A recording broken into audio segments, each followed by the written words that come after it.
Касае се за изграждане на 7 ветрогенератора и промяна на техническите им характеристики на същите с височината на кулата до 125 метра и диаметър на ротора до 163. Мощност до 8 мегавата. В землищата на селата Пролес и Горичане, община Шабла. На каква височина сте оценявали всъщност ветровия потенциал, който също те ползват?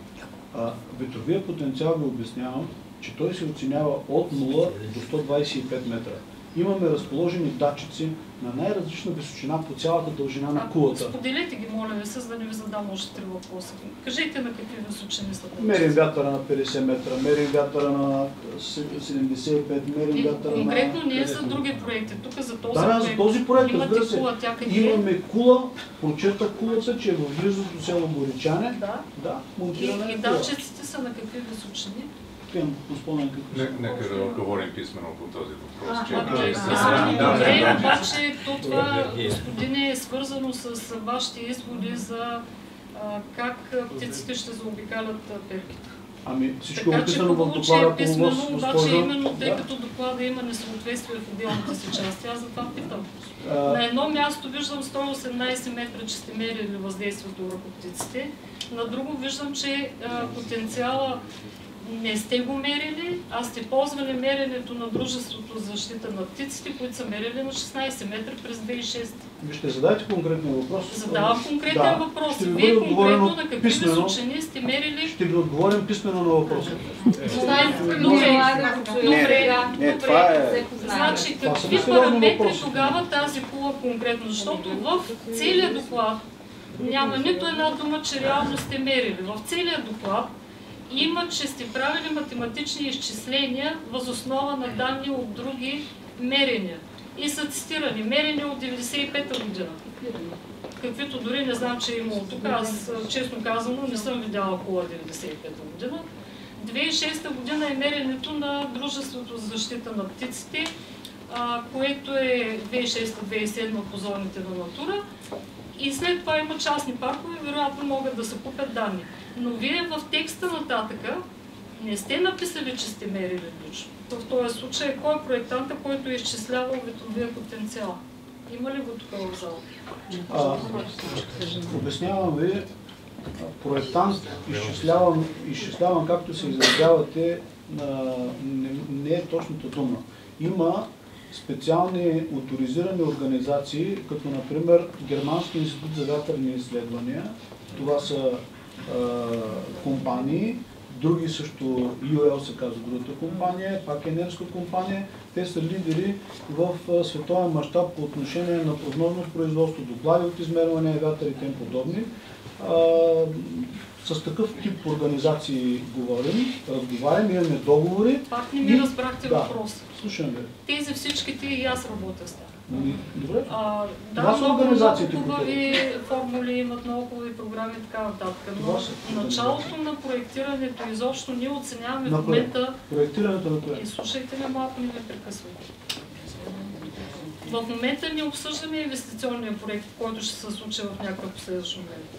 Вие дори не сте избрали вида на перките. Вие дори не сте избрали на всяка перка конкретната мощност. Мене обаче ме вълнува как решихте, че тук има вятър.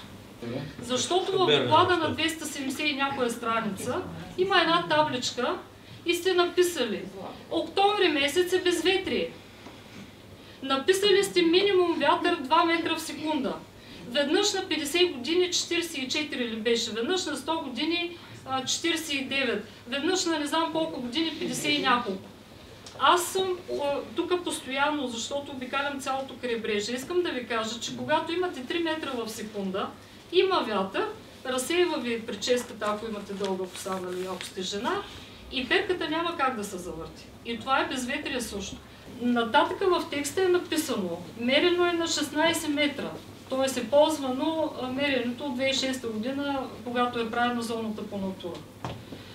След това в текста пише среден вятър, ветрови потенциал, който се мери не в метри в секунда, както е скоростта на вятъра. 4 метра в секунда пише за скорост на вятъра, което е на долната граница изобщо на вятър. Оптималният диапазон за скорост на вятър между 4 и 15 Като проектант ви питам, имате ли представа какво означава мощност 8 мегавата моментна? Кога се постига тя? Защото тук говорим максимална мощност 7 по 8, 56 мегавата на парк. Моментната мощност, няма да ви затруднявам, е при точно определена скорост на вятъра, която според мен, аз не разбрах от текста, но според мен е 15 метра в секунда. За този размер няма как да е по-малко. Тогава тази перка възниква правилният мой въпрос. Ако тя наистина е на максимума на 8 мегаватта и тя е висока 125 метра само кулата и нататък има още 80 и няколко метра, общо става 207, доколкото се спомням. Това са огромни размери, сечението на тая перка, хората за да си го представят, не сте го написали, но примерно е ширината на стаята. Само сечението, само профил аеродинамичния. Това нещо е ужасно тежко. Как се завърта при 4 метра в секунда, аз не можах да намеря отговор на този въпрос.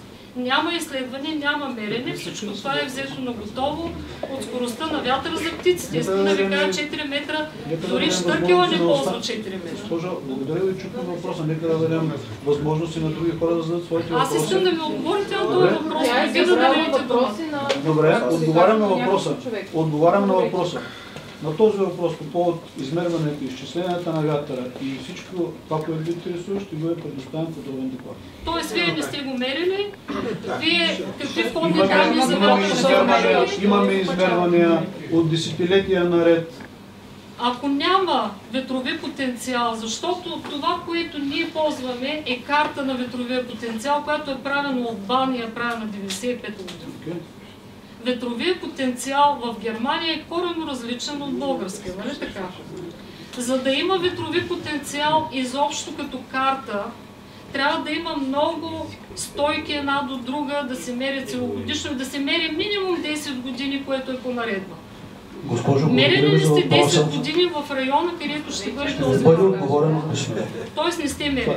Не, мерили сме, ще ви бъде отговорено. А защо не сте го написали в доклада, като сте мерили, като в доклада не пише, че сте мерили? Приложенията са наистина най-важни. От приложенията можем да видим дали сте мерили. Защо ги няма приложенията към доклада? Това е последният ми въпрос. Защо приложенията не са към текста на ОВОС, който обсъждаме в момента? И на страницата на РИОСВ ги няма, и на вашата страница ги няма. Аз не мога да видя нито шумовата карта, нито ветровата карта, нито експертите, които са разработили ОВОС-а. Ще ви отговоря на въпроса писмено, не мога сега да се надорова. Ама няма защо да ровите, отговорите ми, защо в местото ги няма приложенията, защо ги няма? Излезе сърдит от тук. Искам да ви задам конкретен въпрос. В точка 5.7 от доклада, вие сте посочили от глава почви, посочили сте как се процедира с почвите, които ще бъдат отделени по време на извършването на инсталационните дейности. Но там не посочвате нищо във връзка с това, тези почви, най-вече плодородния хумусен слой, къде вие ще го съхранявате и как ще го съхранявате. Това е посочите само наредба 26 от 96 година. По отношение на хумуса обаче, вие сте посочили в точка 6.4.4, там където е за отпадъци, вие сте определили, че хумусният пласт ще бъде използван за попълване на чекалираните пътища. Няма такъв. Моля се. Не, няма, прочетете го, вие ще Добре, слушам ви въпроса. Искам да разбера, да ми кажете, хумусният слой, по какъв начин вие ще го съхранявате? За колко години и къде ще го съхранявате? Тъй като има специална наредба за хумуса и тази наредба е много важна. Ако вас не ви интересува, нас не интересува българите, особено когато става въпрос за земеделска земя, която е наша собственост. Която е не само на наша, тук на пролеса на горите, но и на цяла България. Тато не се прави само тук ветрени генератори. И мисля, че плодородната земя е национално богатство на България. И тя трябва да бъде съхранявана. Има закон, има конституция. Как ще я съхранявате вие, като не сте посочили във вашия доклад? Къде и как се съхранява? Съхранява се по време на строителството. Той ще бъде възстановен в периода на строителството, веднага след като... Какво искам да кажа? Не отговорихте ви доклад. Съхранява се на площадката. На площадката се съхранява. До нивата до нас на нивата. Наредбата се казва депо, не площадката, извинявайте за тях. Депо се казва. Депото е форма на съхранение. Да, къде ще бъде, за колко години отговорите, да знаят хората къде Защото това е най-ценното за тези. Май в чужбина го изнася. Къде ще бъде? Къде ще бъде? За да знаем да дойдем да го видим, крайна сметка ще бъде много. Къде има такъв чернозем? Чернозема ще бъде съхраняван. Защото има изисквания. Ако е над 15 години, вие трябва да имате съгласувана с Министерството на екология. Не може да го съхранявате и така. Има изисквания на статутната наредба, ако не сте ги смазали, как правите?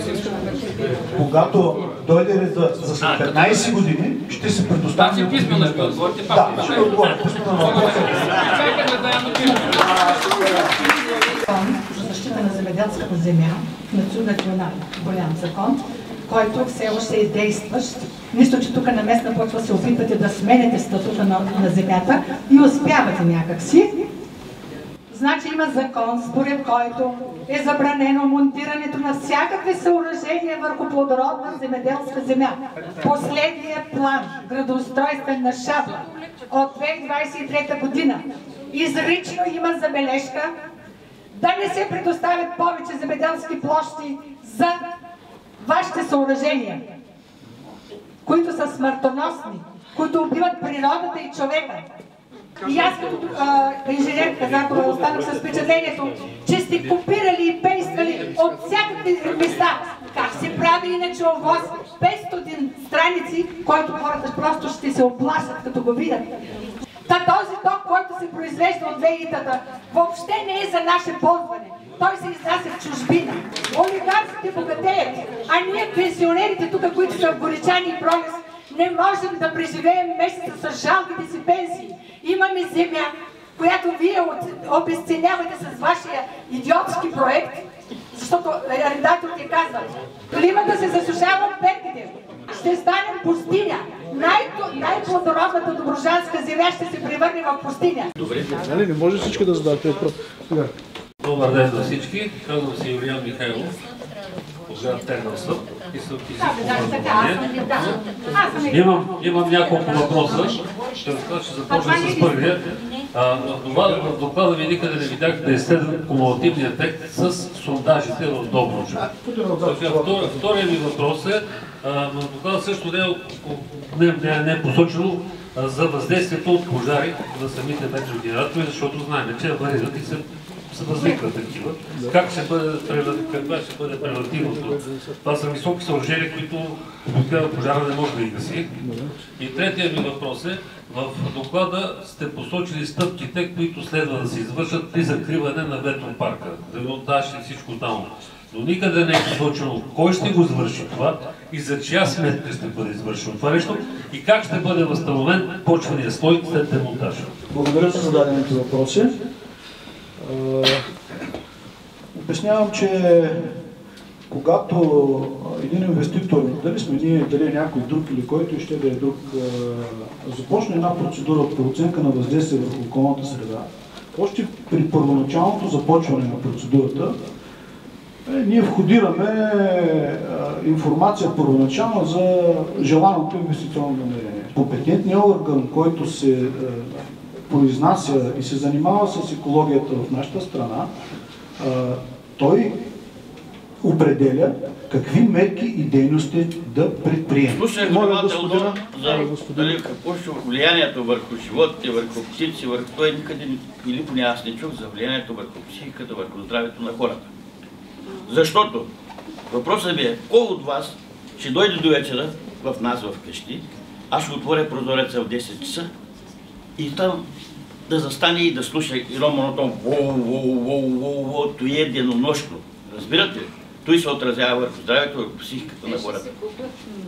Вие не знаете какъв той е тормоз. Той е тормоз. Значи за птиците мислим, за лъвовете деца под земята мислим, за хората не. И ефекта пък от цялата работа е по-лош ток, по-скъп ток. Нали? Това е. Ще ви отговорим в писмено. Кой е писал, че трябва доклада за въздействие върху човека? Как действаш? Сега може аз да ви задам. Разбира се. Защото гледам, че всички са местни. Така, като слушат хората как се разпореждат и с нашата земя, защото аз съм един от собствениците. Искам да ви задам въпроса. С тези, с които сте подписали сега договори, за предишния ви проект, какво се случва с него? С вас точно. Който е подписан преди 10 години. Или фирмата съществува ли изобщо тази фирма? Благодаря за поставените въпроси. Слушаме. 40 години съм работила като агроном. Сега съм пенсионер. Знам какво представлява нашата почва. Това ще се отъпчи покрай него сигурно и за и за поддръжката за тези 30 години. Не 10%. Вие сте изчислили 203 декара би трябва на вас. Не 10% за 30 години. Ще станат 100%. 100% унищожаване на тази земя, богата добруджанска земя. И искам само по отношение за шума да кажа. Шума въздейства чрез изследвания направени, то го пише в доклада на ОВОС. Умора, отпадналост, главоболие, световъртеж, кръвно налягане, тежест стомаха, гадене, зрението, шум в щитите, кашлица, мозък, всичко черен дроб се поврежда от шума. Загуба на равновесие, страх и това въздейства и върху животните, които са там. Това искам да кажа. Благодаря. И зато и не сме съгласни. Благодаря. Въпрос. Не съм от тук, но съм гражданка на нашата страна и мен ме еня страната ни в какво се превръща. Наблюдаваме няколко перки, които са демонтирани вече, които бяха едни от първите перки монтирани по пътя Варна-Добрич. Те сега лежат там, нали, демонтирани са, съответно постаментите им. Вие обяснихте и за маслата, за роторите и така нататък как ще бъдат изведени, но не обяснихте как ще бъде демонтиран бетона и желязото, които преди това обяснихте, че от строителни борси ще бъде взето, за да генерира някакъв финансов поток към местната... Да го формулираме точно. Как ще бъде демонтиран бетоновия фундамент? Бетоновия фундамент, какъвто и ще да е той от земята голям, той би бил премахнат посредством хидрочукове огромни, които разбиват бетона. Обяснявам, че всички дейности, които ще бъдат извършени и са извършвани на обекта, биват контролирани от районната инспекция на околна среда и води. Тези органи в един момент хората искат да знаят последиците за земята. И това е сега, а не след 35 години. Ако ви се наложи да биете пилоти, как след 35 години ги махате от земята? Ще преместят мястото на как махате бетон, който е дълбоко на 100 метра? По темата за настоящото инвестиционно предложение ще дам думата на... Тоест, вие бягате от интересни въпроси, които ще покажат, че може да го микрофон. В самия доклад имате посочени показателите на застрояване на отделните части, ниви, които сте им променили предназначение по регулирани имоти. Има един много обезпокояващ за мен, нали, при положение, че това е в нива, земеделска земя, този коефициент е начин на застрояване, свързано застрояване е посочено. Свързано застрояване в съседен имот, това са други земеделски земи, които какво се случва с тях? Единствено може да бъде извършено застрояване, единствено е само в урбанизираната територия. Добре, тогава преминаваме към производния въпрос за сервитута на перката, която е много по-голям, отколкото самата основа, върху която е постамента и съответно имота, върху който е поставен тя. За кой точно сервитут? Аз ако обработвам земя, около, нали, хипотетично, аз мога да я обработвам независимо, можете. И тя се обработва, вижда се. Но не дава добив. На чертежа в куба се вижда един квадрат 36 на 36, ако не бъркам, което е основата на перката. И е в червено и е плътност на застрояване 100%. Според това, което сте написали като височина на кулата 125 метра, тъй като не знаех диаметра колко е на кулата, има значение, но горе-долу около 1 декар, декар и нещо, по други проекти има 2 и така нататък. Това е самия имот, на който сте сменили предназначението с този план за застрояване. Обаче, от центъра на тази площадка, навън е начертан един много по-голям червен кръг и е казано, че това са необходимите имоти, на които също ще се сменя предназначението. Ако може да го обясните това. Това са допълнителни, евентуално необходими площи при необходимост фундаментите да бъдат с малко по-големи размери. Това са имоти, които се засягат. Да, необходими са засегнати имоти. Това са необходимите имоти, които се засягат. Това е терминологията. Какво са ви необходими за сервитути? За сервитути на въздушни... Да. А за какво да са необходими? Така, заповядайте за вашия въпрос.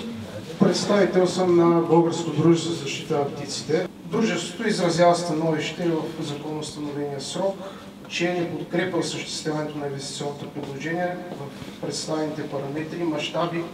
Решението за одобряване на предишното инвестиционно предложение, за което стана въпрос по-рано в началото на вашето експозе, е спрямо по жалба на БДЗП. Не просто вие сте протакали едва ли не 15 години, за да достигнете до момента през 2024 година да реализирате ново предложение. Като наистина по-малко са генераторите, които залагате в момента, за сметка на това параметрите им са различни, доста по-високи са. И съответно по този начин е логично, че ще увеличат броя и вида на птиците, изложени на риск. Очакваните въздействия са свързани с висок риск от сблъсък и бариер от сблъсък с ветрогенераторите и бариерен ефект в зоната от 0 до не от 0, съответно от височината на ротора до 220 метра. И съответно инвестиционното предложение е планирано в район, където вече има опериращи ветрогенератори, което съответно води до акумулиране на повече съществуващи вече и потенциални въздействия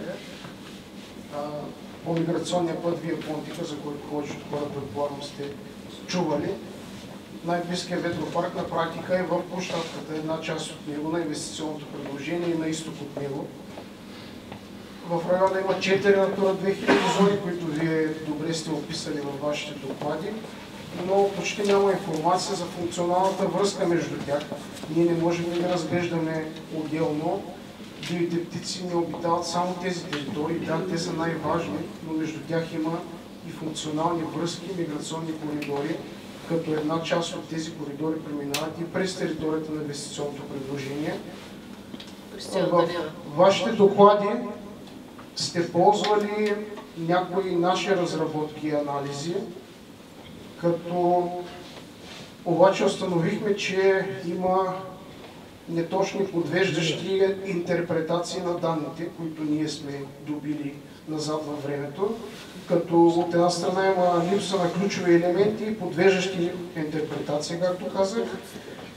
Анализа е ползван частично и съответно това води до съществени разлики в заключенията и в мнението, което ние сме изказвали, това, което вие имате на база на нашите данни. Правната допустимост за осъществяване на инвестиционното предложение е спорно, от гледна точка, че в България правна стойност има една карта на зониране на територията на страната по отношение на възможностите за строителство на ветрогенератори. И тази карта съответно показва, че района на Приморска Добруджа попада в така наречената червена зона с най-голям риск за птиците, специално за птиците, по отношение на изграждането на нови ветроенергийни мощности. Капацитетът на инсталираната мощност в Приморска Добруджа вече е изчерпан и картата е правен документ, който вие сте споменали, но реално не сте взели предвид във вашите доклади. Районът за инвестиционното предложение попада в зона за висок риск за птиците и съответно не би следвало да бъде допустимо изграждането на ветроенергиен парк, макар и с по-малък брой генератори в района на селата Горичани на село Пролес. Отделно в рамките на вашето изказване в началото две неща ми направиха впечатление. Те не са описани в становището, бих искал да попитам, тъй като до сега не ви задавах въпрос, но го правя. Едното е свързано с потенциална инвестиция в района, която вие казахте, че самата инвестиция на инвестиционното предложение е от порядъка на 100 милиона евро, ако не се лъжа. Правилно.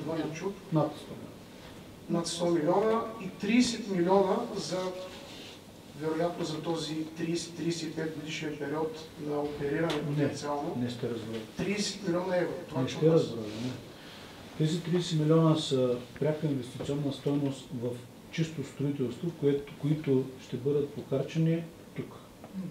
Другият ми въпрос беше свързан с комуникацията с дамата пред мен във връзка с, доколкото разбрах, ваше друго инвестиционно намерение за 8 ветрогенератора, така ли е?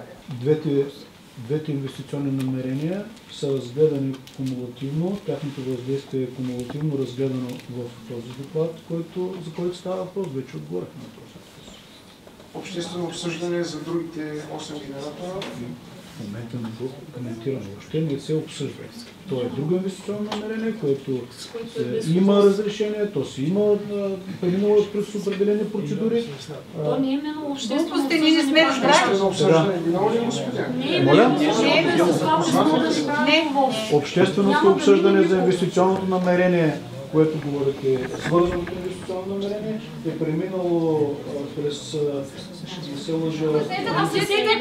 единия не е в натура, другия не е в натура, единия на ОВОС, другия няма ОВОС. За изграждане ветрогенератор, господине, цяла България не светва червено, като този район. Както разбрахте, дайте ми шанс да договоря. Това съседни парка един до друг, ето ги къде, които са от старото инвестиционно предложение, което е в тая форма. Делим ги на две. Едното минава на ОВОС, другото не минава. Те са съседни, те не са в пространството разделени. Защо едното минава на обществено обсъждане, а другото абсолютно също не минава? Два парка. За да мините бяха два парка. Аз знам, но искам него да чуя. Вие може да не прекачите и трети сега, след 10 години да кажете свършен факт. Договор е окончателен и нямам... И е само за единия парк, който в момента обсъждаме, или този другия, който не обсъждаме. За кой от двата парка? Финални въпроси. Ще ви моля всички, защото вече стана 2 часа. Давате думата ли в момента за финален въпрос? Вие не сте оставили някакъв час, ние сме дошли далече също. Няма ограничение за задаване на въпроси, това е първо. И второ, аз питам по вашия текст, не питам по лично. Може пък да имам и мога. Казвам се Момчил Радичков от Сдружение за чиста Добруджа. И искам да питам, тук повечето хора разбрахме, не са местни. Като идвахте насам, хареса ли ви как изглежда тая част на Добруджа? Тук обсъждаме 15 ветрогенератора, 7 и още 8, които вече са одобрени, които ще бъдат около тия две села. Но те ще изглеждат като телевизионната кула в вашия областен град. Не знам откъде сте, повечето телевизионни кули са около 200 метра. Значи всичко тук ще е заоградено с такива съоръжения, които се виждат още от Шабла, може и от морето да се виждат. И тук стана въпрос за шума, който се издава. Еми умножете го по 4. В момента са 50 метрови. Защото, нали, тук имаше смях. Умножете го по 4. Умножете инфразвука, който нарушава здравето. Ако тези ветрогенератори минат, в местото, в община Шабла, казаха, че имате възможност за 70 такива да се сложат. Значи се умножава. Така, представете си го това нещо от Дуранкулак до Балчик, после си го представете до Силистра, през Тервел. Всичко, затова е Сдружението за чиста Добруджа, защото това нещо искат да го сложат в цяла България. Но основно в Добруджа сега са се насочили. По-лесно, защото най-лесно се купае. Да, около Вълчи дол, навсякъде. Така, представяте ли си го това нещо? Харесва ли ви това? Господин Левковиц, на вас харесва ли ви това нещо? Кажете ми. Така, конкретният ми въпрос е всичкото тези излъчвания, които ще създадат тези съоръжения, Как ги изчислихте? Как изчислихте инфразвука на тия съоръжения? Така. Как изчислихте влиянието върху пчелите? Тук има пчелари. Как изчислихте като тези вибрации, този инфразвук ги дезориентира?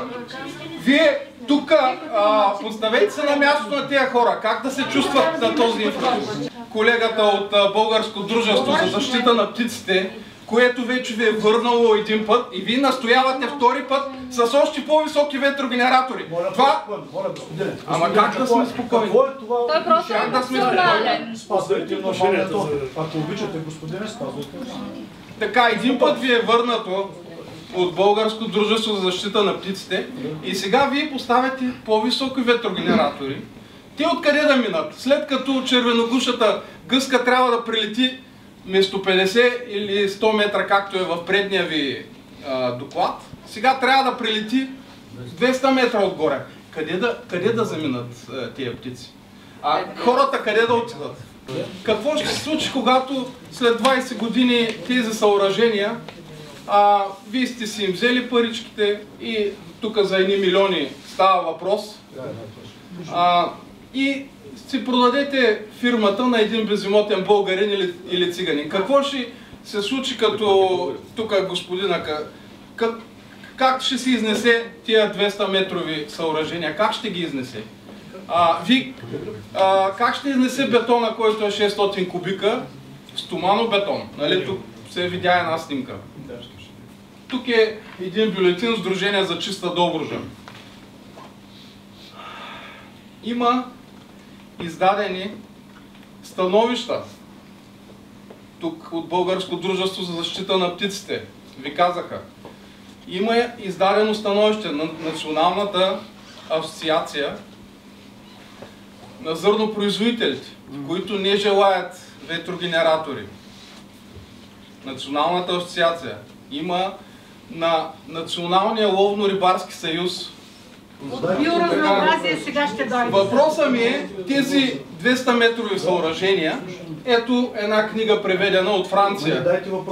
Цената на вятъра. Каква цена ще платите за вятъра? Знаете ли?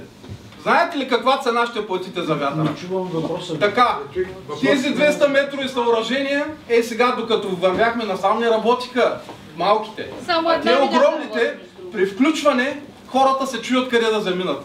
При изключване всичко е наред. Ето тук може да го прочините цената на вятъра. Така, тук става въпрос за инфразвук.